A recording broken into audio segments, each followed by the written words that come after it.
Baik, sudah jam 7 ya. Yang baru bergabung baru sebanyak 11 orang.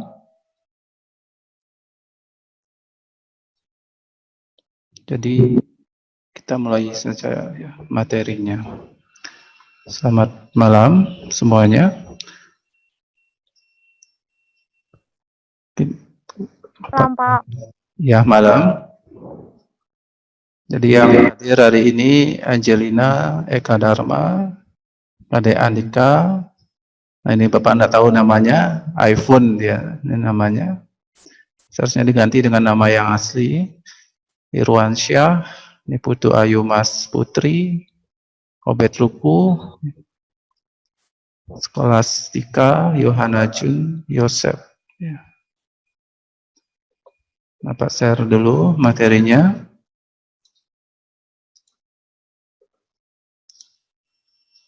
Jadi materinya kemarin sudah Bapak bagikan. Tadi pagi atau kemarin? Pak lupa.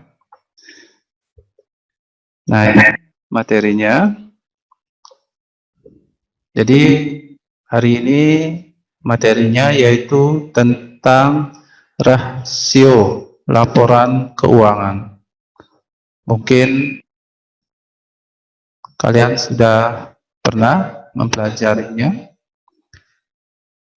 Jadi ini pengertian ya. Jadi rasio laporan keuangan adalah sebuah analisa, yaitu membandingkan angka-angka yang ada di dalam laporan keuangan untuk mengetahui posisi keuangan dalam suatu perusahaan yang bertujuan untuk menilai kinerja keuangannya. Nanti jika rasionya tidak memenuhi, maka itu dapat dijadikan sebagai sebuah evaluasi. Untuk manfaat di dalam melakukan evaluasi kinerja keuangan, yang pertama untuk mengetahui posisi keuangan perusahaan. Jadi posisinya yang pertama dari laporan laba ruginya seperti apa ya, apakah untung ataukah rugi ya. Jika untung, nanti keuntungannya itu diapakan ya, apakah digunakan untuk menambah perusahaan atau ekspansi, atau dilakukan dengan membagi keuntungan itu kepada pemegang saham. Yang kedua, mengetahui kelemahan-kelemahan perusahaan ya. Jadi di dalam menghitung rasio nanti dapat diketahui kelemahan perusahaannya itu ya. Jadi kelemahan itu bisa dilihat apakah pertumbuhan aset lebih tinggi daripada pertumbuhan laba ya, atau kebalikan ya. Jadi ada kelemahan-kelemahan. Yang ketiga, untuk mengetahui kekuatan-kekuatan yang dimiliki ya. Jadi kekuatan apa ya yang ada di perusahaan itu? Apakah asetnya yang mendatangkan laba bersih setelah pajak lebih banyak, atau modalnya atau penjualannya gitu ya. Yang keempat, untuk mengetahui langkah-langkah perbaikan apa saja yang perlu dilakukan untuk penilaian kinerja manajemen ya. Nanti kinerjanya jika kurang baik, tentunya itu dijadikan sebuah pekerjaan rumah bagi manajemen ke depannya ya. Nanti seperti apa nanti keputusannya. Nah, di sini untuk jenis rasio keuangan atau laporan keuangan itu sangat banyak ya. Tapi di sini Bapak rangkum aja menjadi 5 ya. Yang pertama ada debt to equity ratio ya. Jadi rasio ini mengukur bagian modal itu sendiri yang dijadikan jaminan untuk keseluruhan kewajiban atau hutang ya. Nanti untuk mencarinya, total utang dibagi total modal, nanti dikali 100%. Di sini Pak lupa memberikan kali 100%-nya ya. Nanti jika debt to equity ratio ini ya, nilai itu di atas 100%, berarti perusahaan itu sudah siap. Siap gimana? Siap bangkrut, ya, atau mati pelan-pelan gitu istilahnya, ya. Namun jika di bawah 100% itu masih perusahaannya masih bisa bertahan. Kenapa di atas 100% perusahaan itu akan mengalami kebangkrutan? Karena total utangnya itu melebihi total modalnya, sehingga perusahaan itu tidak bisa membayar utangnya, ya. Itu yang pertama. Yang kedua ada return on asset, ya. Jadi di sini dicari dengan net profit, ya. Net profit di sini adalah laba bersih setelah pajak dibagi total aset yang dimiliki oleh perusahaan, ya. Yang ketiga namanya ROE atau return on equity. Ini dicari dengan net profit atau laba bersih setelah pajak dibagi dengan total equity. Equity di sini adalah modal, ya, atau ekuitas juga, ya. Selanjutnya ada operating profit margin. Dipergunakan untuk mengukur kemampuan perusahaan menghasilkan laba operasi sebelum bunga dan pajak, ya. Atau sering dengan EBIT, ya. Bukan EBITDA, nanti EBIT, ya. Earning before interest and tax, ya. Jadi rumusnya di sini operating profit dibagi sales atau laba operasi dibagi penjualan dikali 100%. Ya. Selanjutnya ada net profit margin. Net profit margin di sini digunakan untuk mengukur keuntungan neto atau laba bersih per rupiah dari penjualan. Ya, dicari dengan laba bersih setelah pajak dibagi penjualan. Nah, itu materinya, ya. Selanjutnya kita masuk ke kasus, ya. Nah, di sini Bapak sudah siapkan kasusnya. Ya, ini contoh soalnya. PT ABC memiliki data laporan keuangan pada bulan September 2020 sebagai berikut, ya. Pertama, memiliki total aset 600 juta misalnya, ya. Total utang 250 juta. Total modal 350 juta. Penjualan 750 juta, laba operasi 450 juta, laba bersih setelah pajak 300 juta, ya.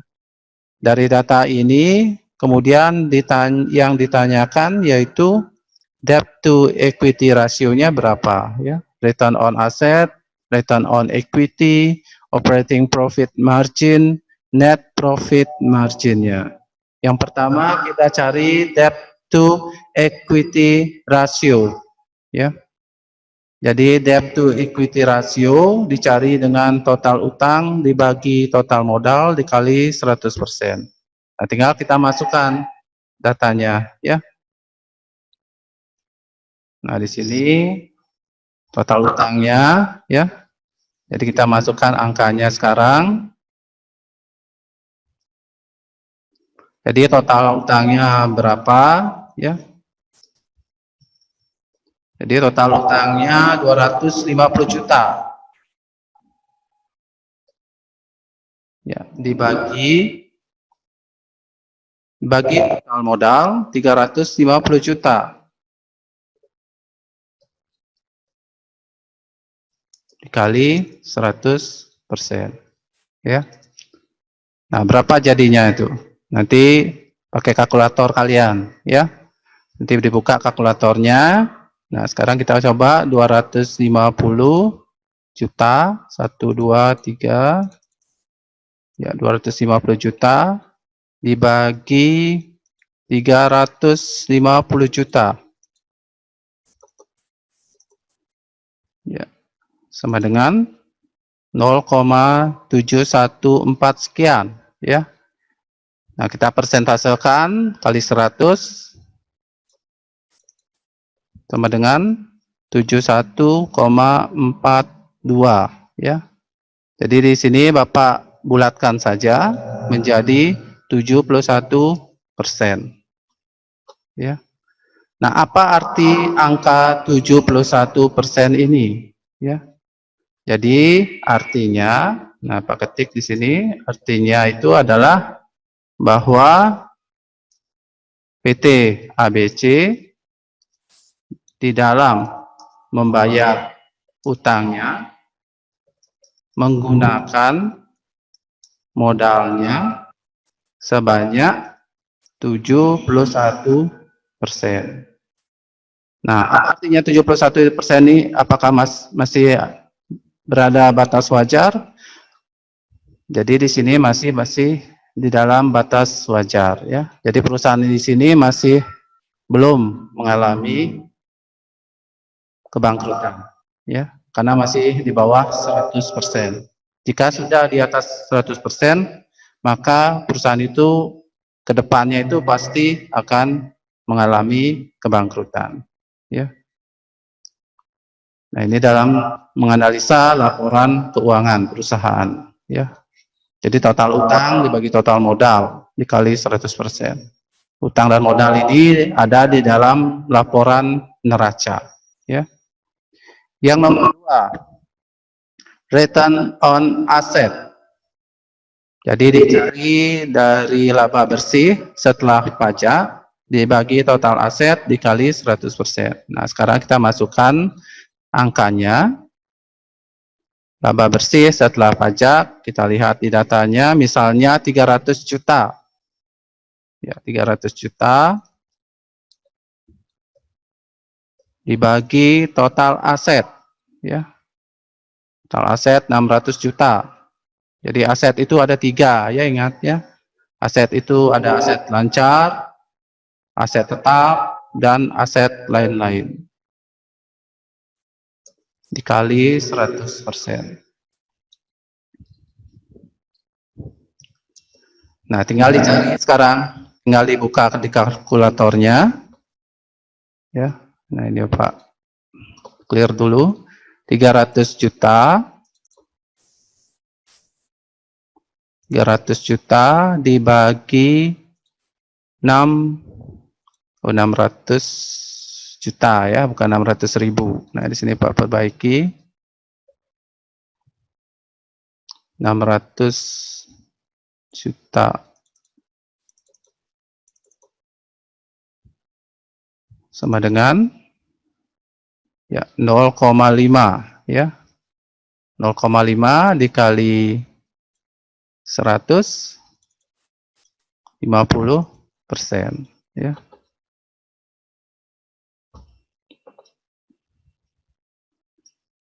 Nah, apa arti angka 50%? Artinya bahwa PT ABC di dalam mendapatkan laba bersih setelah pajak menggunakan asetnya. Nah, di sini dia pindah ke halaman berikutnya, Pak jadiin 1. Nanti Bapak share, ya, file dari pembahasan atau soalnya. Menggunakan asetnya sebesar 50%, ya. Jadi ini masih kinerjanya bagus. Walaupun 71%, kinerja keuangannya masih bagus. Cukup baik aja, ya. Karena sudah di atas 50. Yang ini kinerjanya baik, ya. Kinerja keuangannya. Nah, itu, ya, artinya, ya. Apa arti angka 50%? Jika dia 80%, gimana Pak? Itu sangat baik, ya, kinerja keuangannya. Jika di bawah 50% itu sudah tidak bagus, ya. Karena laba yang didapatkan sedikit, total asetnya banyak, ya. nilainya itu tinggi, kita tahu bahwa di aset itu ada aset tetap, ya. Jadi aset tetap itu setiap tahun akan mengalami penurunan nilai yang disebut dengan depresiasi. Nah, ini tentunya akan mengurangi nilai aset. Makanya jika ada perusahaan yang membanggakan nilai asetnya bertumbuh, sedangkan laba bersih setelah pajaknya nilainya rendah, itu berarti perusahaan itu kinerja keuangannya kurang baik, ya. Nah, selanjutnya return on equity. Ya, di sini laba bersih setelah pajak. Jadi laba bersih setelah pajak. Ya, kita lihat berapa tadi nilainya. Ya, dipakai data yang ada di atasnya. 300 juta dari 300, ya. 300 juta. Selanjutnya dibagi total equity. Jadi equity ini adalah total modal yang dimiliki, ya. Baik itu modal pemilik, ada modal saham, ya.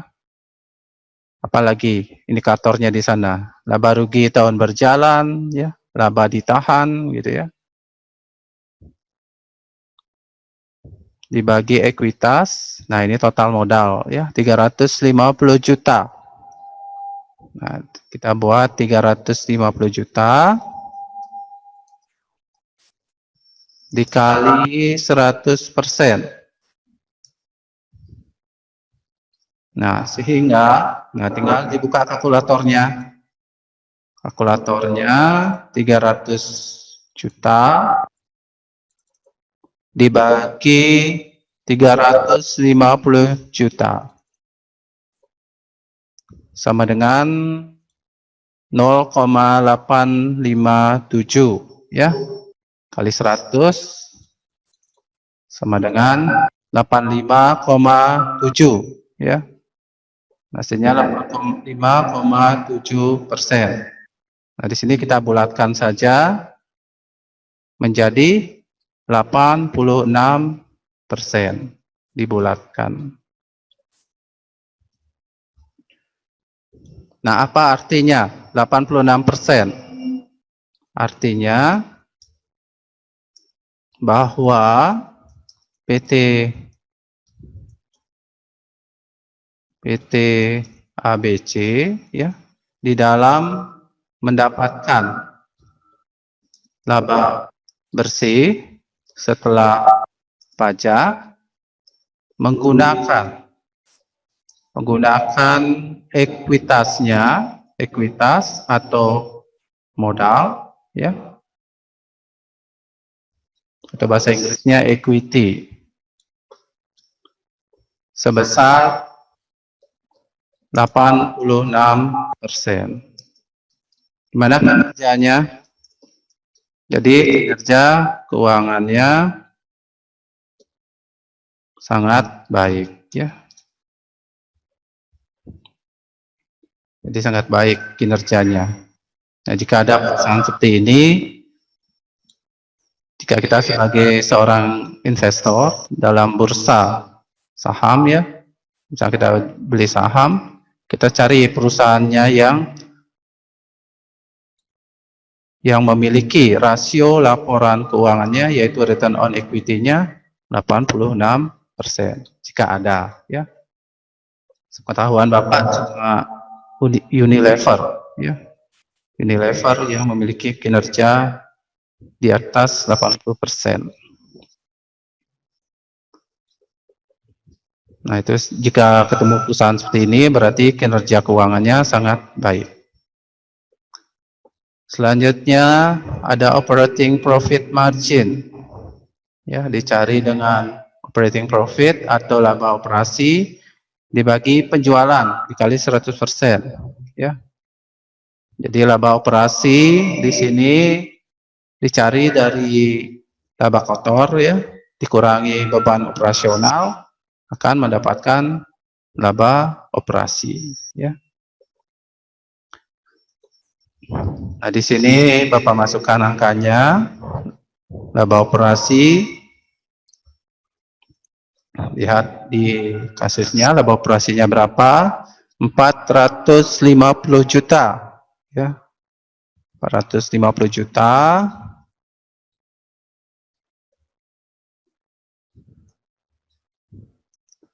Selanjutnya dibagi penjualannya, salesnya, ya. Jadi misalkan penjualannya 750 juta.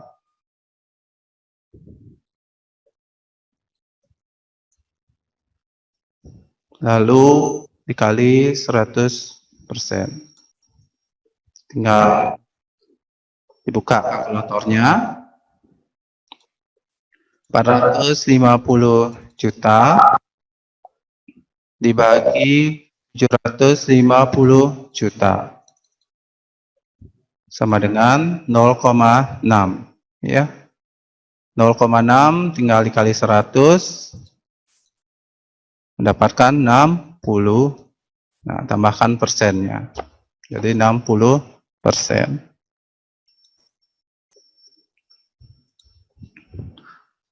Nah, artinya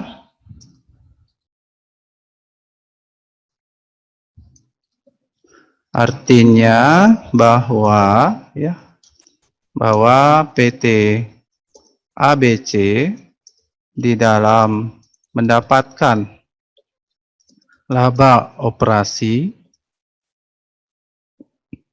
bersumber dari penjualannya sebesar 60%.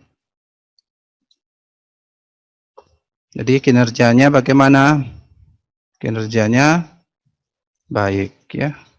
Kinerja keuangan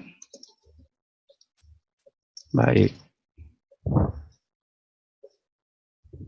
Jadi jika dia masih di atas 50% itu masih kinerjanya bagus, ya.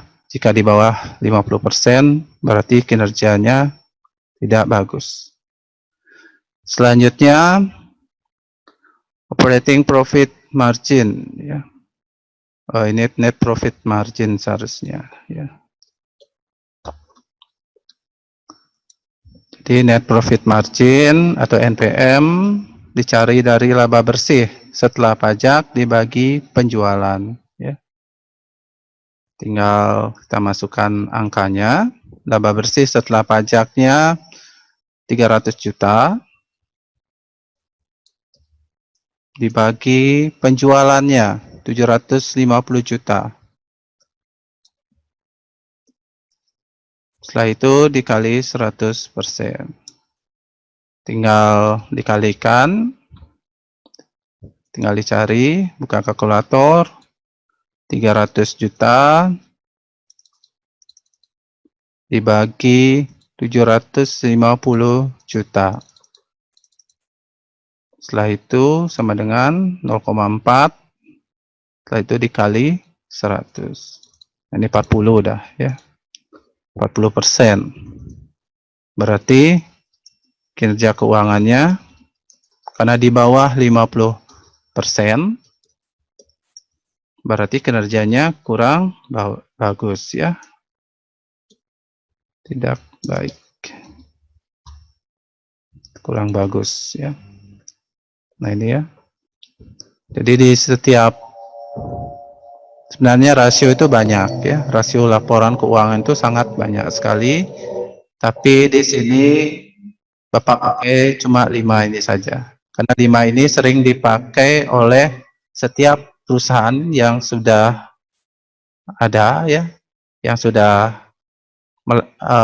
terdaftar di Bursa Efek itu biasanya di laporan keuangannya cuma ada 5 rasio ini saja, ya, yaitu debt to equity ratio, return on asset, return on equity, operating, dan net profit, ya.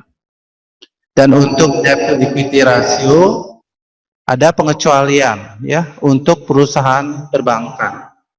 Untuk perusahaan perbankan, entah itu bank milik pemerintah, bank swasta, BPR, LPD, koperasi, itu pasti memiliki debt to equity ratio-nya di atas 100%. bahkan bisa 1000%. Kenapa? Karena lembaga keuangan di sini dia menghimpun dana dari masyarakat, ya, menghimpun dana dari masyarakat baik dalam bentuk tabungan, giro, deposito, sehingga debt to equity rasionya di sini akan bertambah besar, ya. Karena tabungan, deposito, giro itu dia masuk ke dalam utang di dalam neraca, ya, utang lancar. Nanti jangan menganggap bahwa di bank itu tabungan, deposito, dan giro, ya, itu adalah aset bagi bank, ya. Itu bukan aset, tetapi utang. Karena sewaktu-waktu uang dari tabungan, deposito nggak bisa ditarik kecuali pada saat jatuh tempo. Walaupun ditarik kena penalti biasanya, ya.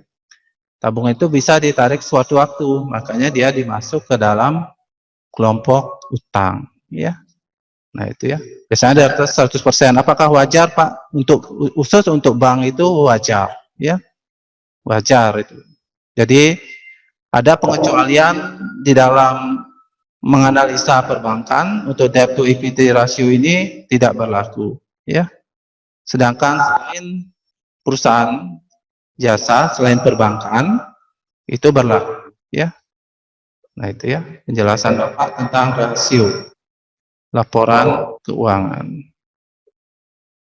Nah di sini ada 29 orang. Mungkin ada yang mau bertanya? Ada yang mau bertanya mungkin? Bapak sudah unmute? Malam, Pak. Ya, malam. Saya mau bertanya. Kalau misalkan dalam soal itu udah pasti, Pak, total asetnya udah diketahui atau bisa aja di dalam soal itu salah satu ada yang bilang kita ada perhitungannya. Gimana? Kurang jelas? Dalam sebuah soal, Iya. di soal Bapak kan udah ada tuh total asetnya, total utang. Ya. Apa ada soal yang salah satunya dihilangkan, nanti kita ada perhitungan untuk mencari Laporan yang gimana? ini kan kalau Bapak kan udah ngasih laporan yang udah lengkap dan tertera total aset sekian, total utang sekian. Iya. Apakah ada soal yang total asetnya belum diketahui atau bagaimana misalkan? Oh, perusahaan. Nah, di sini ada beberapa, ya. Tapi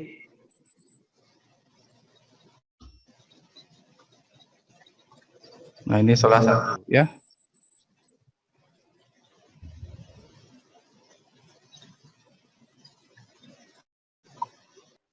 Nah, jika ingin mendapatkan sebuah data, ya, yang real time, gitu, ya, itu bisa kalian dapatkan di bursa efek, ya, atau di webnya idx.co.id, ya. Namun jika kalian sebagai seorang investor di dalam pasar saham, gitu, ya, nanti kalian akan mendapatkan sebuah data yang real time, ya. Ya.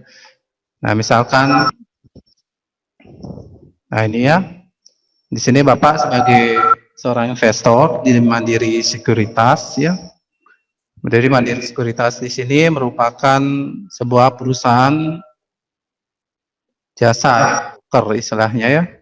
Broker dalam jual beli saham. Jadi seorang investor retail tidak bisa langsung datang, ya, ke bursa efek, tapi dia melalui perantara, itu, ya. Jadi jika kita sebagai seorang investor mau menanamkan modal, itu, ya, di pasar saham, ya kita bisa pakai rasio ini, ya, di dalam menganalisa mana saham yang terbaik, ya. Nah ini invalid, ya, nih. Kenapa, ya?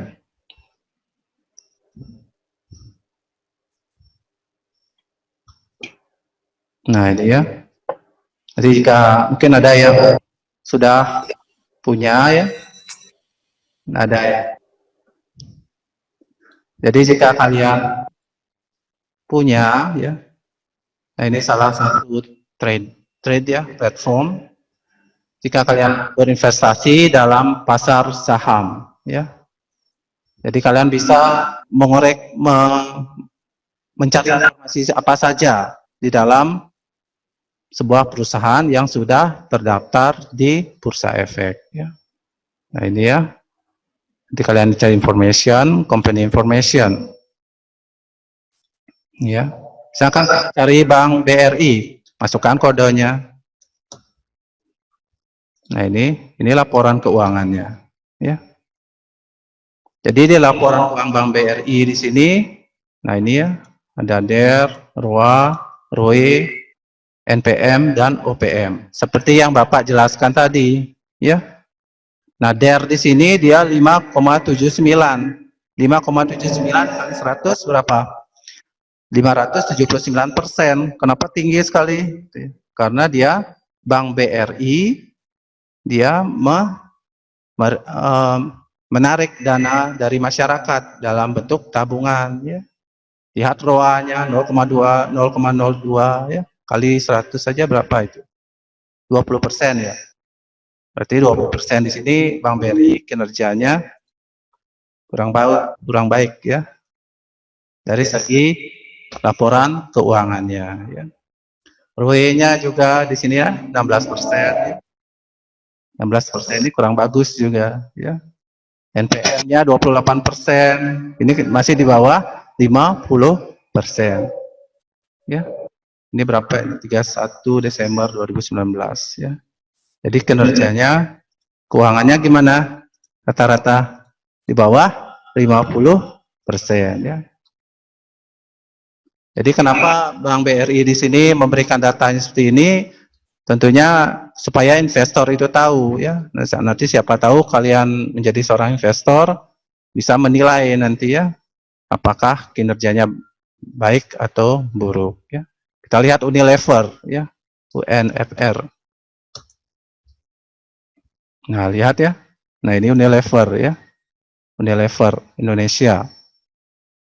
Nah, di sini dia 29,1 ya, cukup tinggi ini ya. Cukup tinggi juga. Berarti ini yang mudah-mudahan tidak mengalami bangkrutan gitu ya. ROA-nya 36%, masih di bawah juga 50. ROE-nya baru tinggi. ROE-nya 140% ya. Berarti laba yang dihasilkan itu lebih tinggi daripada modalnya ya. Berarti itu kinerja keuangannya sangat baik. NPM juga ini masih di bawah 50%. Di atas 50% cuma ROE-nya saja ya. Ini DER-nya ini rasionya tinggi sekali ya. 2,91 atau jika dipersentasekan 291%. Ya mudah-mudahan ya Unilever-nya tetap bertahan perusahaannya ini. Karena Unilever ini kan ada beberapa cabangnya sudah ditutup juga. Ya itu penjelasan Bapak. Mungkin ada pertanyaan lagi? Nah, nanti jika siapa tahu kalian menjadi seorang investor saham, kalian bisa ya itu ya menilai dari laporan-laporan yang ada di platformnya. Nanti kalian dapat platform. Tapi saran Bapak nanti jika kalian mau buka rekening sekuritas, kalian bisa lihat menggunakan Mandiri Sekuritas ini karena milik pemerintah. Bapak saya ada dua ya, ada Sinarmas Sekuritas dan Mandiri Sekuritas ya. Nanti jika kalian berinvestasi dalam saham, nanti akan mendapatkan dua ya, ada capital gain dan dividen ya. Jadi capital gain itu adalah nilai kenaikan harga sahamnya berapa ya. Sedangkan jika capital loss itu berarti jika kita jual itu mengalami kerugian ya. Nah, ini istilahnya. Ini Bapak bukan mau sombong ya. Nah, ini supaya kalian tahu aja ya. Supaya kalian tahu. Nah, ini ya. Pak baru sedikit sih punya untuk Bank BRI ya. Nah, di sini ya. Bank BRI, nah di sini Bapak rata-rata membeli di harga 3.492 ya. Sedangkan harganya sekarang 3.120 ya. Jika Bapak jual sekarang saham, nah di sini Bapak membeli saham Bank BRI ya, ada sekitar 24.300 lemar ya, dengan nilai saham 84.855 sekian ya. Jadi masih sedikit Bapak punya sahamnya Bank BRI. Market value-nya ini harga yang sekarang 75 ya realnya ya. Karena adanya pandemi Covid ini harga saham itu sekarang berjatuhan ya. Tapi di kejatuhan ini merupakan sebuah momen juga bagi para investor ya untuk berinvestasi di dalam saham ya. Bagi kalian yang punya uang, berinvestasi pada saat pasar sedang jatuh ya. Dan pilihlah perusahaan yang memang bagus ya, milik pemerintah, kinerja keuangannya bagus. Tapi saat pandemi ini memang rata-rata laporan keuangan perusahaan itu kebanyakan min ya, jatuh ya. Nah, ada market value dan ini ya ini disebut dengan capital loss ya. Jika dia min 9 juta sekian ini dinamakan capital loss jika Bapak jual ya saham Bank BRI. Jika Bapak jual, Bapak sekarang mengalami kerugian 9 juta. Namun masih Bapak belum jual, Bapak belum rugi ya. Nah itu. Kok bisa min ini Pak? Karena adanya pandemi ini ya. Pandemi Covid ini menyerang dalam berbagai aspek ya. Baik pendidikan, pariwisata, pasar modal dan lain sebagainya ya. Nah itu ya, selama masih belum dijual maka Bapak tidak akan rugi gitu ya. Nah itu ya, di dalam saham ya. Kalian bisa mencari beberapa data di sini nanti ya. Jadi datanya real time ya. Ada lagi pertanyaan? Ada pertanyaan lagi? Ya, jika diam, Bapak akhiri ini. Ada pertanyaan lagi? Tidak ada ya? Tidak ada. Kak Dharma mungkin? Ada? Enggak.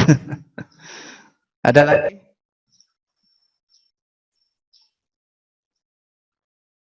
Ya, berarti diam, berarti tidak ada ya. Pak stop share. Ya. Ada lagi pertanyaan? Tidak ada. Tidak ada ya.